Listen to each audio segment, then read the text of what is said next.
Hello friends, स्वागत है उसका विकेट विजन में। काफ़ी इंपॉर्टेंट वीडियो है, खास करके जिनका एग्जाम क्लास 8 में हिंदी का होना है। आप ध्यान से इस वीडियो को अच्छा से देख लीजिए, क्योंकि काफ़ी ज़बरदस्त वीडियो है। और मैं भी मान के चलिए कि आपका जो हिंदी में क्वेश्चन आएगा, तो आपका चाहे छमाही परीक्षा हो रहा है, चाहे वार्षिक परीक्षा हो, चाहे कोई भी परीक्षा क्लास 8 का होगा, तो आपका इससे क्वेश्चन रिलेटेड बनता है। तो आप लोग ध्यान से इस वीडियो को पहले 1.5 का स्पीड में करके आप सुनेंगे, उसके बाद आप नोट करने की कोशिश करेंगे। क्योंकि आप अच्छा से सुन लेंगे तो मेरे को नहीं लगता कि आपको नोट करने की जरूरत पड़ेगा, एकदम अच्छा समझ में आ जाएगा और कोई तरह की दिक्कत होगा नहीं। तो ठीक है, शुरू करते हैं। कि क्वेश्चन था, लोगों ने 5 मित्रों को क्या सलाह दी।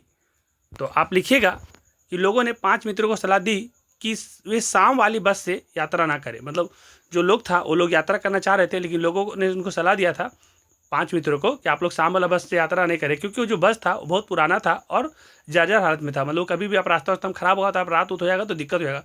तो उन्हें डर था कि बस रास्ते में कहीं भी खराब हो सकता है या दुर्घटनाग्रस्त हो सकती है, जिससे उन्हें रात में जंगल में जानी पड़ सकती है। और शायद आप ये कहानी पढ़े होंगे तो ऐसा हुआ भी था कि वो रात में बस जाती है और रास्ते में वो खराब हो जाती है, शायद उसका तेल का टंकी या कुछ छेद हो जाता है।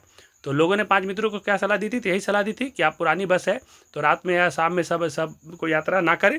अगर रास्ते में खराब हो जाएगी तो आपको दिक्कत होगा, बस पूरा जर्जर है और पुराना हालत में, तो उन्हें डर था कि बस रास्ते में कहीं खराब ना हो जाए। तो आप इसको अच्छा समझ जाइए और इसको आप रेडी रखिए, हो सकता आ जाए।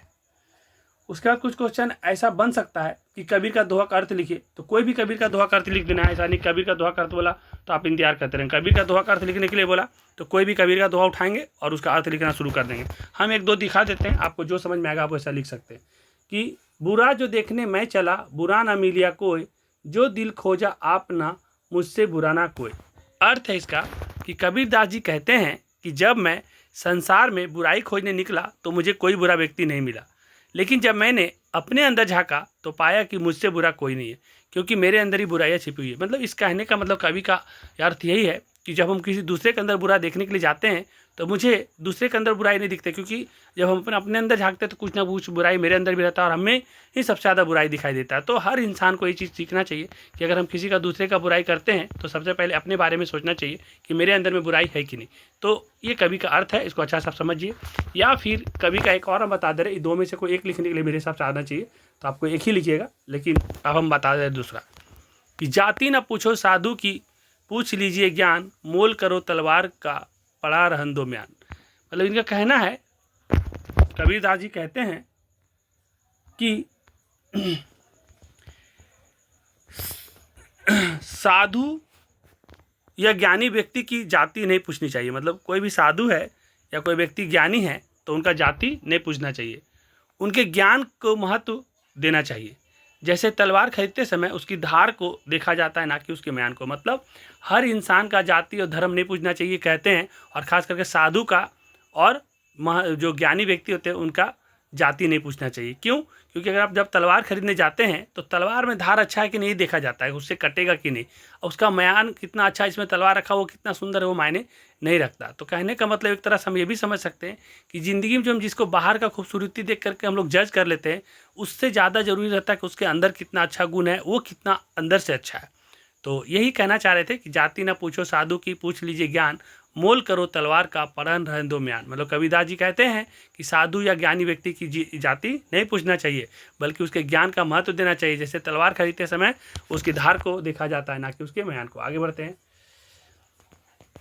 पक्षी द्वारा लाई गई चिट्ठियों को कौन कौन पढ़ पाते थे। तो आप लोग लिखिएगा कि पक्षी और बादल द्वारा लाई गई चिट्ठियों को मनुष्य नहीं पढ़ पाते थे। जो पक्षी और बादल चिट्ठी आते उसको मनुष्य नहीं पढ़ पाते, बल्कि प्रकृति के विभिन्न अंग, जैसे कौन कौन पढ़ेगा पक्षी द्वारा बादल द्वारा लाई गई चिट्ठी को, पेड़ पौधा, पानी, नदियाँ, तालाब, सागर, पहाड़, ये सब पढ़ पाते हैं। इन चिट्ठियों में ईश्वर द्वारा भेजा गया प्रेम, और ये जो चिट्ठी है पक्षी के द्वारा बादल के द्वारा, इसमें ईश्वर के द्वारा प्रेम, सद्भाव, विश्व बंधुत्व और एकता का संदेश छिपा होता है, जिसे प्रकृति के अंग समझे जाते हैं और प्रसारित करते हैं। मतलब ये कह सकते हैं कि एक तरह से पक्षी और बादल के द्वारा जो लाए हुए चिट्ठी है उसको आदमी नहीं पढ़ सकता, इंसान नहीं पढ़ सकता। उसे पढ़ने के लिए प्रकृति के विभिन्न अंग, पेड़ पौधा, पानी और नदियाँ, तालाब, सागर, ये सब पढ़ सकते हैं। आगे बढ़ते हैं।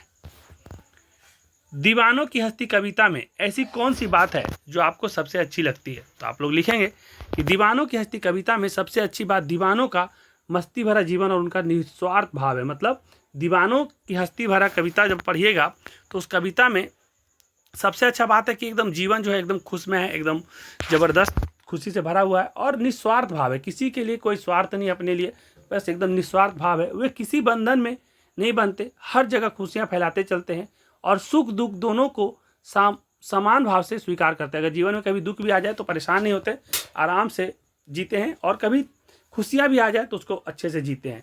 उनका यह जीवन दर्शन की वे आते जाते रहते हैं। इनको कहना है कि जो जीवन में सुख और दुख है वो आते जाते रहते हैं और हर जगह प्यार और खुशियाँ बांटते हैं बिना किसी स्वार्थ के, मतलब कोई भी इनका अपना स्वार्थ नहीं होता।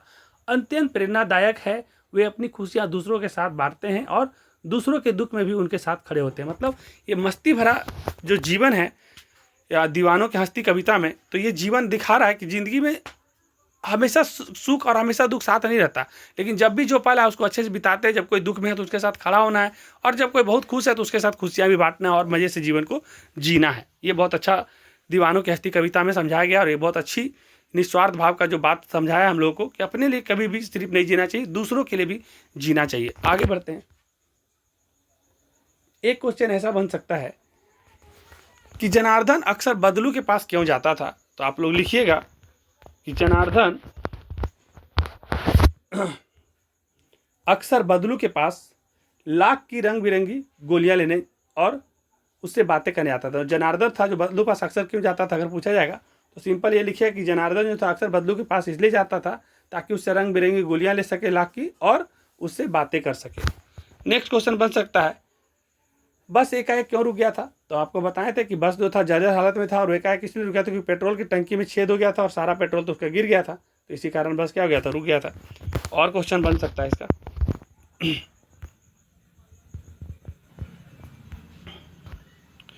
एक क्वेश्चन ऐसा बन सकता है कि दीवानों की हस्ती कविता के कवि का नाम क्या है? तो दीवानों की हस्ती कविता का कवि का नाम भगवती चरण वर्मा है और ये काफ़ी मस्त कविता है, आप इसको पढ़िएगा अच्छा से। एक देश की धरती दूसरे देश को क्या भेजती है? तो एक देश की धरती दूसरे देश को सुगंध और प्रेम भेजती है। और नेक्स्ट है कि दशरथ मांझी के जीवन संगिनी का क्या नाम था? मतलब दशरथ मांझी का जो पत्नी थी उनका क्या नाम था? तो दशरथ मांझी के जीवन संगिनी का नाम फल्गुनी देवी था। आप लोग देखे होंगे माउंटेन मैन, बहुत ज़बरदस्त मूवी है, एक बार देखिए उसको, जब तक तोड़ेंगे नहीं तब तक छोड़ेंगे नहीं। और नेक्स्ट, तलवार का मत होता है मयान का नहीं, उक्त उदाहरण से कबीर क्या कहना चाहते हैं? देखिए एक और उदाहरण से हम आपको समझा देना चाहते हैं कि उक्त उदाहरण से कबीर यह कहना चाहते हैं कि व्यक्ति की पहचान उसके बाहरी दिखावे या कुल से नहीं होता, बल्कि उसके गुणों और कर्मों से होती है। जिस प्रकार तलवार की धार और गुणवत्ता महत्वपूर्ण है, ना कि उसकी म्यान, उसी प्रकार मनुष्य का आंतरिक स्वरूप योग्यता ही मायने रखता है, बाहरी दिखावा नहीं। मतलब कहने का मतलब ये कि तलवार का बाहर में कितना बढ़िया से रखे सजा उसका म्यान का उससे कोई मतलब नहीं, तलवार में धार कितना है मायने रखता है। इसीलिए आदमी का चरित्र कितना अच्छा है, वो अंदर से उनके अंदर गुण कितना अच्छा वो मायने रखता है, बाहरी दिखावा मायने नहीं रखता। आगे बढ़ते हैं। मशीनी युग से बदलू के जीवन में क्या बदलाव आया था? देखिए मशीनी युग से बदलू के जीवन में बहुत सारा प्रभाव आया था, खास करके जो बदलू जो था वो था ना लाख की चूड़ियाँ बनाता था और हाथ से बनाता था। तो मशीनी युग आने से बदलू के जीवन में गहरा बदलाव आया। लाख की चूड़ियों का काम मशीनों से होने लगा, जिससे उसका जो पैतृक व्यवसाय था, जो पुराना व्यवसाय वो कर रहा था, हाथों से चूड़ियाँ जो बनाता था लड़का, वो ठप पड़ गया। उससे क्या हो गया, उसकी आर्थिक स्थिति खराब हो गई और वह बेरोजगार हो गया, वह शारीरिक रूप से भी कमज़ोर हो गया था और उसे अपनी जीविका चलाने में भी कठिनाई हो गई। मतलब जब मशीन आ गया ना, तो जब जो बदलू का जो पैतृक काम था लाड़ का चूड़ियाँ से बनाना, तो मशीन से जब बनने लगा तो इसका काम थोड़ा धीरे धीरे ठप हो गया और इसका धीरे धीरे समझिए शरीर भी कमज़ोर पड़ गया। तो इसको अपना जीवन यापन चलाने के लिए जो रोज़ का कमाना खाना था वो भी आजीविका चलाना भी इसको काफ़ी दिक्कत हो गया था। तो आप इसको बना करके अच्छा से लिख लीजिएगा। और नेक्स्ट, कुछ सही गलत करने के लिए आ सकता है, कुछ मैक्स करने के लिए आ सकता है और कुछ इस तरह से पूछने के लिए आ सकता है। तो देखते हैं कि बदलू के मकान के सामने एक कौन सा ब्रिज था? तो एक नीम का ब्रिज था, ध्यान रखिएगा। फिर आपसे पूछा जा सकता है पक्षी और बादल भगवान के क्या हैं? तो पक्षी और बादल भगवान के डाकिए हैं। 5 मित्रों ने तय किया कि शाम 4 बजे कहाँ चलेंगे? तो बस से यात्रा करेंगे 4 बजे। और मस्ती का आलम साथ साथ चला तो वहाँ हम धूल उड़ाते हैं। क्या उड़ाते हैं? तो मस्ती का आलम साथ साथ चला हम धूल उड़ाते हैं जहाँ चले। और बदलू स्वभाव से कैसा था? तो बदलू जो स्वभाव से एकदम सीधा था, जिसका बेचारा का बिजनेस टफ हो गया था। और बैरी का अर्थ क्या होता है? तो बैरी का अर्थ होता है दुश्मन। अकल पर पत्थर पर ना मुहावरा कर पूछेगा तो बुद्धि भ्रष्ट हो जाना।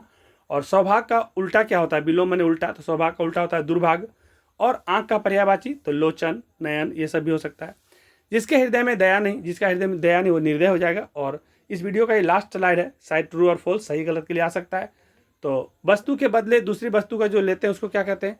तो वस्तु के बदले जब दूसरा वस्तु लेते हैं उसको कहते हैं वस्तु विनिमय प्रणाली। उसको क्या कहते हैं? वस्तु विनिमय प्रणाली कहते हैं। तो वस्तु के बदले वस्तु लेना भी क्या कहते हैं? तो ये सही है। एक पुलिया के ऊपर टायर फीस करके बैठ गया, नहीं, एक पुलिया के ऊपर टायर फीस करके नहीं बैठा था, टंकी में छेद हो गया था, ये गलत है। सौरव का अर्थ दिलासा होता है, इसको भी गलत करिएगा। सौरव का अर्थ होता है सुगंध, है ना, अच्छा होता है, बढ़िया वाला सुगंध होता है। तो सौरव का दिलासा नहीं होता, इसको गलत कर दीजिएगा। दो शब्दों के मिलने से संधि बनता है, हाँ, दो शब्द मिलता है तो संधि बनता है, बिल्कुल सही। और दिन रात द्वंद्व समास है, तो चाहे दिन रात हो, मम्मी पापा हो, चावल दाल हो, जब बराबरी का बात आता है तो द्वंद्व समास होता है, तो ये सही है। और बिल्कुल आप लोग को ये जितना भी हम बताए हैं निश्चित रूप से आप क्लास 8 वाले इस वीडियो को अच्छा से देख लीजिएगा, क्योंकि मेरे पास कमेंट और फ़ोन भी आ गया था, तो हम उसको पूरा कर रहे हैं। वैसे मेरा मन नहीं था, लेकिन इतना सारा कॉल आ गया और इतना सारा कमेंट आ गया कि हमको करना पड़ रहा है। और इसके बाद आपका 6 क्लास का बच रहा है ना, चाहे जिस क्लास का भी बच रहा है, आप एक और कमेंट करिएगा तो हम उसका भी वीडियो ला देंगे। मेरे पास टाइम बहुत कम है, लेकिन जैसे ही कमेंट आएगा तो हम उसका कर देंगे। तो ठीक है, इस वीडियो को रखते हैं, समाप्त करते हैं। धन्यवाद। अच्छा लगेगा तो लाइक करिएगा, जो सब्सक्राइब नहीं किया जल्दी जल्दी सब्सक्राइब करिए। 1000 सब्सक्राइब होने पर स्मार्ट बोर्ड का बात हुआ था, बहुत करीब है हम लोग, तो जल्दी से इसको 1000 पहुँचाइए। धन्यवाद।